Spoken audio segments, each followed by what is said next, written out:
తన ఓటు గల్లంతైందని మాజీ మంత్రి శనక్కాయల అరుణ గుంటూరు జిల్లా కలెక్టరేట్లో ఫిర్యాదు చేశారు. ఓటు జాబితాలో తన పేరు తొలగించారని జిల్లా పాలనాధికారికి ఫిర్యాదు చేశారు.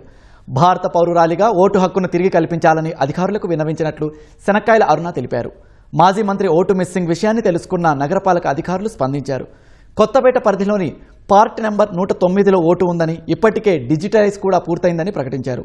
అర్హత ఉన్న ఏ ఒక్కరి ఓటును తొలగించలేదని గుంటూరు నగరపాలక సంస్థ ప్రకటన విడుదల చేసింది.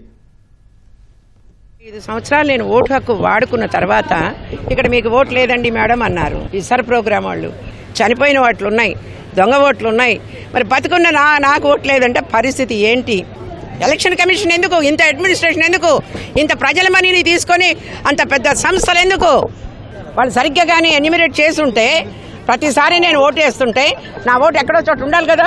మీరు లేదు మ్యాపింగ్లో, మీరు అంటే నేను ఏమైనా పాకిస్తాన్ పారిపోయానా, లేకపోతే ఇరాన్ పారిపోయానా, ఆఫ్ఘనిస్తాన్ పారిపోయానా? ఇది వైఎస్ఆర్సీపీకి ఫర్గానో, లేకపోతే చంద్రబాబు నాయుడు గారికి ఫర్గానో, లేకపోతే మోడీకి ఫర్గానో ఎగెనిస్ట్ ఏం కాదు. This a voice of a common man.